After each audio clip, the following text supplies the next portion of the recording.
Hi guys, good morning everyone, welcome to the editorial class. So guys, आज live class नहीं हो पाई because I guess by mistake team से class launch नहीं हुई थी।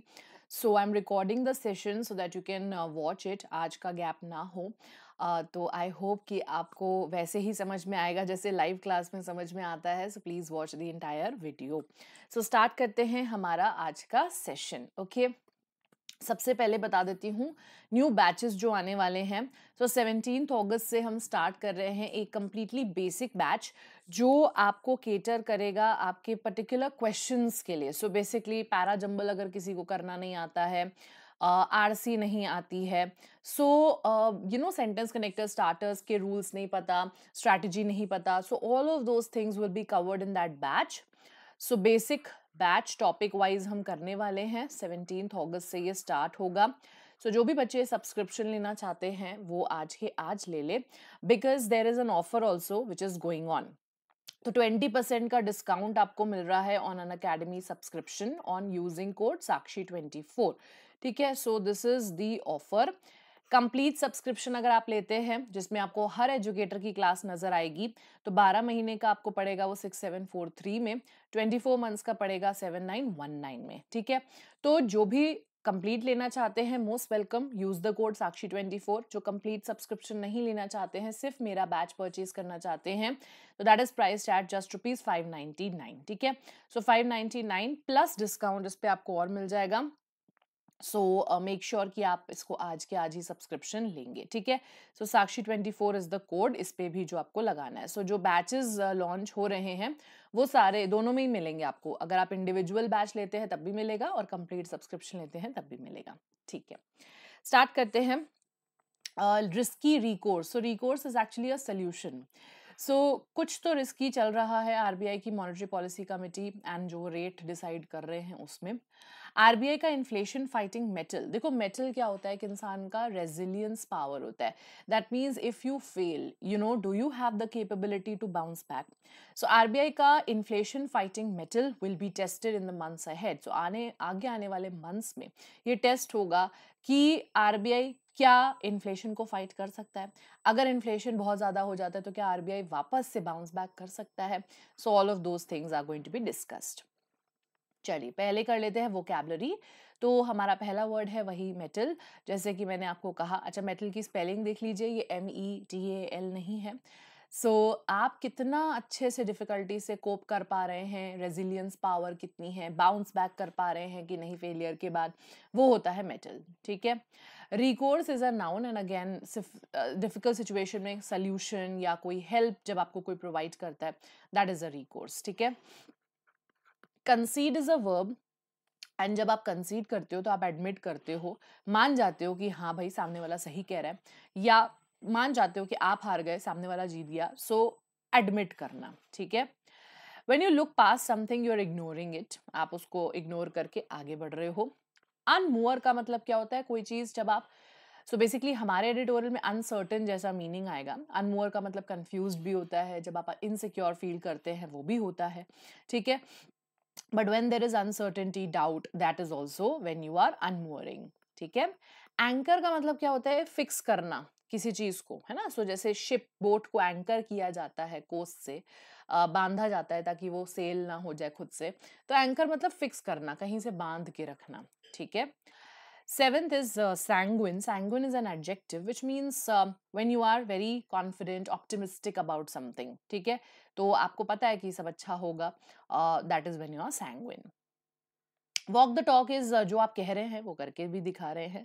So putting your words into action is walk the talk, that's a phrase again. And intercede का मतलब क्या है, जब आप किसी के बिहाफ पर दखल देते हैं, इंटरवीन करते हैं, अपना इनपुट देते हैं, दैट इज इंटरसीडिंग। ठीक है, चलिए सो अभी because it's not a live class, so I will not wait. मैं, आप वीडियो को खुद ही पॉज करके रीड कर सकते हैं, मैं एक्सप्लेन करना चालू कर देती हूँ। ठीक है, जहां भी रेड कलर होगा वहां हम ब्रेक देकर पढ़ना सीखेंगे, और जहां भी पर्पल कलर होगा वहां ग्रामर देखते हैं। ओके, सो ये लेटेस्ट डिसीजन के लिए इज लिखा हुआ है यहाँ पर। तो वो बोल रहे हैं जो लेटेस्ट डिसीजन लिया है आरबीआई ने वो डिसीजन क्या है वो देखते हैं, but that is a calculated risk taken by the rate setting panel. So when something is a calculated risk, तो सारी चीज़ों को प्रोज एंड कॉन्स को वे करके वो रिस्क लिया जाता है. बहुत सारी चीज़ें सोचने के बाद वो रिस्क लिया जाता है कि क्या क्या इम्पैक्ट हो सकते हैं, उसको कैलकुलेटेड रिस्क कहते हैं. ठीक है, तो रेट सेटिंग पैनल ने बड़ा ही कैलकुलेटेड रिस्क लिया है, especially when viewed in light of the upward revision of its inflation forecast. So in light of का मतलब होता है किसी चीज को मद्देनजर रखते हुए, स्पेशली जब आप इस चीज को मद्देनजर रख रहे हो कि अभी रिसेंटली इन्फ्लेशन का जो फोरकास्ट था, उन्होंने कहा था कि इन्फ्लेशन बढ़ेगा. अपवर्ड रिविजन मतलब इन्फ्लेशन का फोरकास्ट बढ़ने का फोरकास्ट किया गया था, मतलब इन्फ्लेशन का जो फोरकास्ट किया था वो ये था कि इन्फ्लेशन बढ़ेगा. ठीक है, तो स्पेशली इस समय में आरबीआई ने अब ये जो डिसीजन लिया है, और वो डिसीजन क्या है वो मैं बताती हूँ आपको. डिसीजन अब जो लिया है वो बड़ा ही कैलकुलेटेड रिस्क है. डिसीजन क्या है कि पॉलिसी रेट्स को वो अनचेंज्ड छोड़ रहे हैं. ओके, सो अभी रिसेंटली इन्फ्लेशन फोरकास्ट में बताया कि इन्फ्लेशन बढ़ने वाला है, और अभी पॉलिसी रेट को वो छेड़ नहीं रहे, अनचेंज छोड़ रहे हैं, तो it is a very calculated risk. Barely 2 months after projecting consumer price index based inflation, मतलब CPI based inflation, to average 5.1% over the current fiscal year, which is ending in March 2024. So, March 2024 में आपका current fiscal year end होगा. उसमें उन्होंने अभी just ये बात project करी थी कि CPI बेस्ड इन्फ्लेशन जो है ना वो एवरेज 5.1% पे आएगा, और अभी 2 महीने पहले ही ये बस किया था. ठीक है, तो अब बस 2 महीने बाद ही ये क्या कर रहे हैं, MPC, that is Monetary Policy Committee, has raised its forecast for the annual average by 30 basis points to 5.4%. So 1 basis point is equal to 0.01%. ठीक है, so 1 basis point is equal to 0.01%, तो 30 बेसिस पॉइंट्स से बढ़ा दिया है. देखो 5.1 से 0.3% का इंक्रीज कर दिया है, 5.4 तक ले आए हैं. तो अभी बस बोला था कि इतना एवरेज होगा, अभी देखो और बढ़ा दिया उसको. अब देखो कंसीडिंग यहां पर प्रेजेंट पार्टिसिपल है आरबीआई गवर्नर शक्तिकांत दास के लिए, इसीलिए मैंने दोनों को रेड में कर दिया है ताकि आपको इतनी दूर आके सोचो उसका सब्जेक्ट दिया है. ठीक है, सो कंसीड कौन कर रहा है, आरबीआई गवर्नर कर रहा है. सो कंसीड मतलब एडमिट करना कि हाँ भाई जो है वो है, सिचुएशन है, एडमिट कर रहे हैं आप. Conceding that a spike in tomato prices had contributed to a shock that had forced a revision in the headline inflation projection for the July-September quarter by a substantial 100 basis points to 6.2%. तो वो कह रहे हैं कि tomato prices की spike तो सभी को पता है, टमेटो प्राइसेस कैसे बढ़ी हैं, तो ये बात वो अग्री कर रहे हैं कि टमेटो प्राइसेस में जो ये इंक्रीज देखने को मिला है ना, that had contributed to a shock that had forced a revision in the headline inflation. मतलब एक्चुअली में एक पूरी इकोनॉमी में एक शॉक आया है इसकी वजह से, जिसकी वजह से उनको हेडलाइन इन्फ्लेशन प्रोजेक्शन जो उन्होंने जुलाई सितंबर क्वार्टर के लिए किया था उसको रिवाइज करना पड़ा है. So they were forced to revise and substantial, मतलब अच्छा खासा 100 बेसिस पॉइंट से उसे रिवाइज किया है, 6.2% तक पहुंचाया है. ठीक है, तो ये बात मानते हुए कि टमेटो प्राइसेस की वजह से ऐसा हमको करना पड़ा है, आरबीआई गवर्नर ने एक्नॉलेज किया है that while the likely short term nature of these shocks allowed for policy makers to look past a couple of high inflation prints. तो वो कह रहे हैं कि ये बात उन्होंने एक्नॉलेज की है कि शॉक्स हैं माना, बट लाइकली मतलब प्रोबेबल शॉर्ट टर्म नेचर है ऑफ दीज शॉक्स, मतलब ये शॉक्स हमेशा ऐसे नहीं रहेंगे. अभी एकदम से टोमेटो प्राइसेस बढ़ गए, हमको शॉक दे दिया, हमेशा ऐसा नहीं रहेगा. So that short-term nature actually has allowed for policymakers to ignore a couple of high inflation prints. मतलब क्योंकि हमें पता है कि ये चीजें परमानेंट नहीं है, इसीलिए हाई इन्फ्लेशन प्रिंट्स जो आ भी रहे हैं ना, थोड़ा सा वो इग्नोर कर पा रहे हैं. Frequently recurring food prices shocks risk destabilizing inflation expectations. तो वो कह रहे हैं कि अभी जो शॉक्स हैं हमें पता है कि these are temporary, but recurring वाली चीज जो है वो प्रॉब्लमैटिक है. फ्रीक्वेंटली रेकरिंग मतलब फ्रीक्वेंटली कोई चीज बार बार अकर हो रही है, फूड प्राइस शॉक्स, उससे क्या रिस्क अराइज हो रहा है कि इन्फ्लेशन एक्सपेक्टेशंस हमारी डीस्टेबलाइज हो रही हैं. अब अगर कोई चीज बेटा डीस्टेबलाइज होगी, इसका मतलब है कि there is no balance, there is no stability, कभी भी कुछ भी हो सकता है. Okay, now you may read, you can pause the video and read. And while monetary authorities are right, फिर ब्रेक देना है, in laying the onus on the government. So onus means responsibility. तो वो कह रहे हैं कि while monetary policies अपनी जगह पर सही हैं, रिस्पॉन्सिबिलिटी गवर्नमेंट के ऊपर ले करने में, मतलब गवर्नमेंट के ऊपर रिस्पॉन्सिबिलिटी वो डाल रहे हैं, तो मॉनिटरी अथॉरिटीज एकदम सही है इसमें. For ensuring timely supply side interventions to limit the severity and duration of such shocks. तो एक्चुअली में गवर्नमेंट पर क्यों ओनस रिस्पॉन्सिबिलिटी डाल रहे हैं? ताकि सप्लाई साइड इंटरवेंशंस टाइमली हो सके. दैट मीन्स गवर्नमेंट की तरफ से जो दखल देने वाला काम है वो हो सके जल्द से जल्द, ताकि ये जो शॉक्स है ना बहुत ज्यादा सिवियर ना हो पाए और बहुत ज्यादा लंबे समय तक भी ना चल पाए. A broader unmooring. So while all this is happening, a broader unmooring of price stability will undermine macroeconomic stability and growth. Unmooring मतलब uncertainty. Okay, so basically वो तो चलो गवर्नमेंट पे हम रिस्पॉन्सिबिलिटी डाल रहे हैं, but a broader uncertainty of price stability, मतलब प्राइस स्टेबल होगी कि नहीं होगी, उससे क्या हो रहा है, it will undermine macro economic stability. So overall micro economic छोटे स्केल पर होता है, मैक्रो इकोनॉमिक सारे पैरामीटर्स को लेकर होता है, तो पूरी macro economic stability and growth जो है वो अंडरमाइन हो रही है. Underlining its commitment to aligning. Commitment to aligning आपको पता है मैंने क्यों किया है, कमिट टू या कमिटमेंट टू के बाद आईएनजी वर्ब लगता है. So underlining its commitment to aligning inflation to the target of 4%. So basically उन्होंने underline किया means highlight किया है, किसने? MPC ने. So underlining का subject MPC है. So MPC ने actually में committee ने underline किया, highlight किया है कि वो committed हैं कि वो अपने inflation को align करना चाहते हैं 4% के target के साथ. Align मतलब equate करना चाहते हैं. 4% का target है, 4% पर ही हम inflation को रखना चाहते हैं. And keeping inflation expectations anchored, और inflation expectations को anchor means बंधा हुआ रखना चाहते हैं. ऐसे जब आप expectation को खुला छोड़ देते हो, wild छोड़ देते हो, तो कहीं पर भी जा सकता है वो. If something is anchored, वो एक जगह पर बंधा हुआ है, समझे? So expectations एक जगह पर बंधी हुई है, मतलब expectations एक ही जगह पर है and expectations controlled है. सो ये चीजें करते हुए एमपीसी ने रीइटरेट किया, मतलब दोबारा से कोई चीज मेंशन की है बाय अ मेजॉरिटी, अपना पॉलिसी स्टांस. सो उन्होंने बोला कि हम अलाइन करना चाहते हैं इन्फ्लेशन टारगेट के साथ 4% का, और इन्फ्लेशन एक्सपेक्टेशन को भी कंट्रोल रखना चाहते हैं. तो उन्होंने अपना पॉलिसी स्टांस, अपना पोजीशन जो है वो दिया है कि वो फोकस्ड रहना चाहते हैं on the withdrawal of accommodation.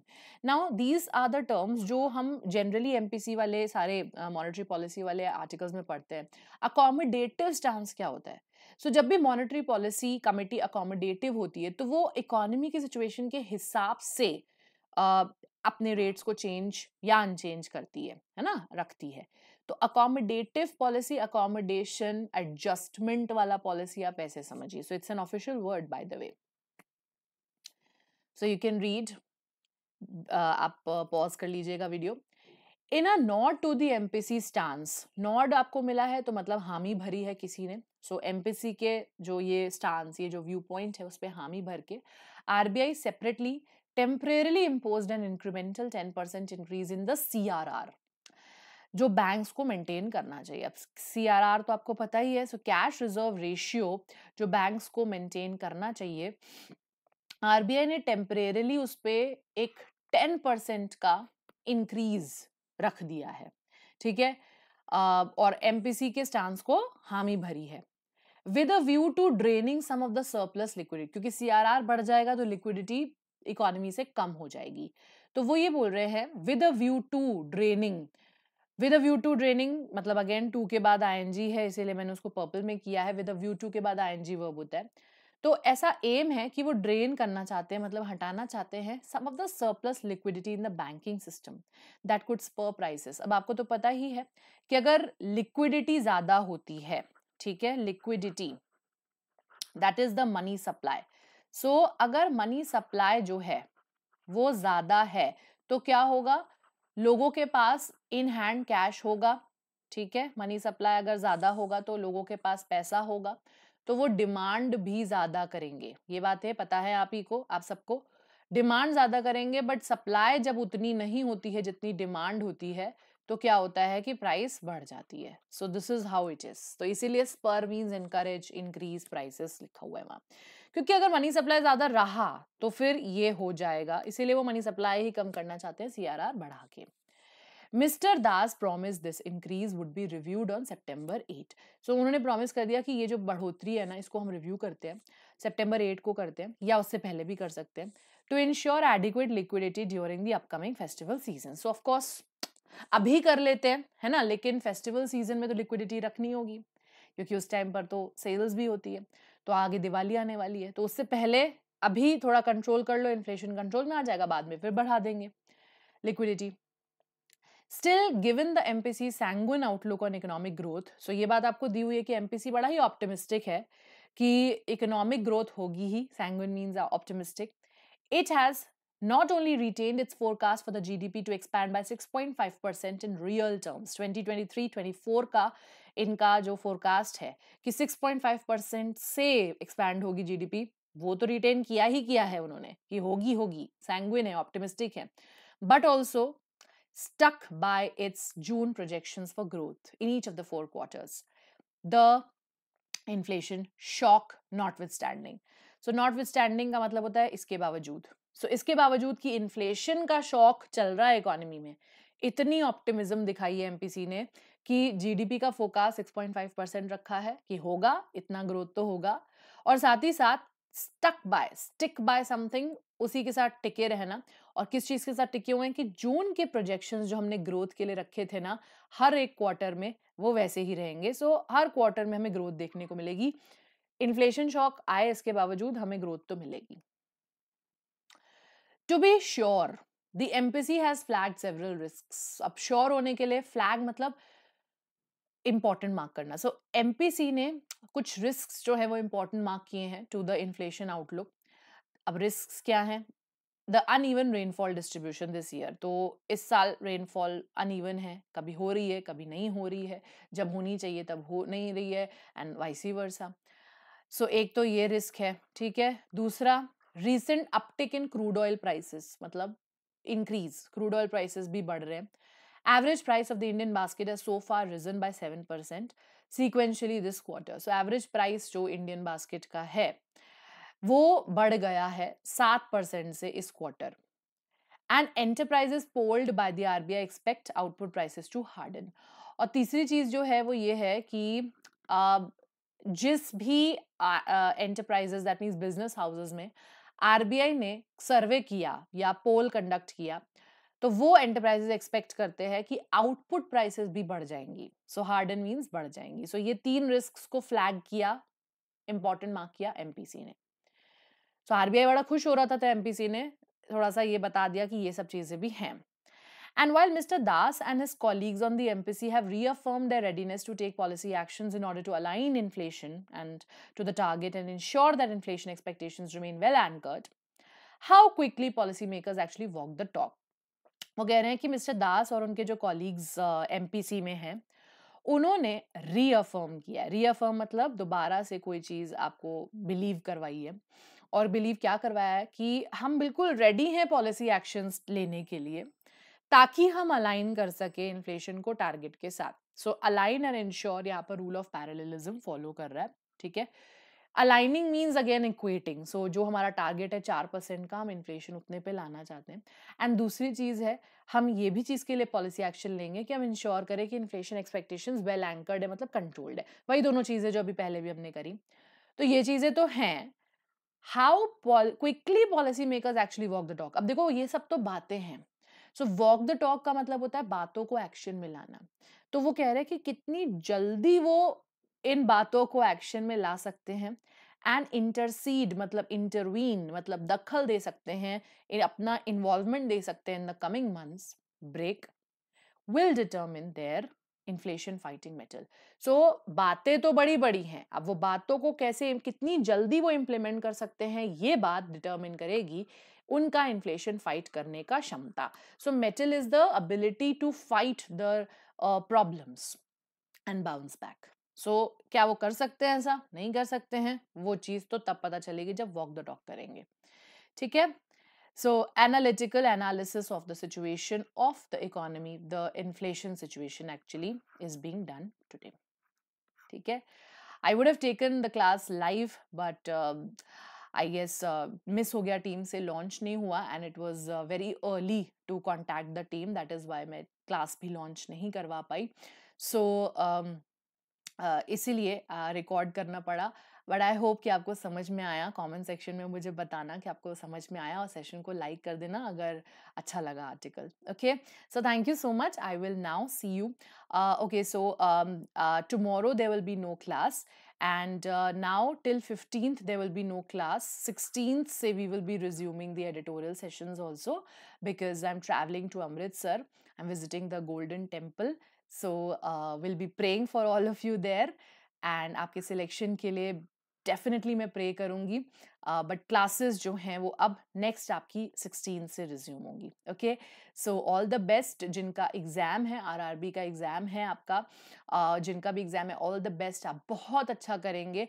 I am very very sure. You just have to be positive. In fact जिस दिन आप एग्ज़ाम दे रहे होंगे उसी दिन मैं दर्शन कर रही होंगी. So I will definitely pray for all of you. So all the best. Thank you so much for watching the session. I will see you now on 16th. Bye-bye.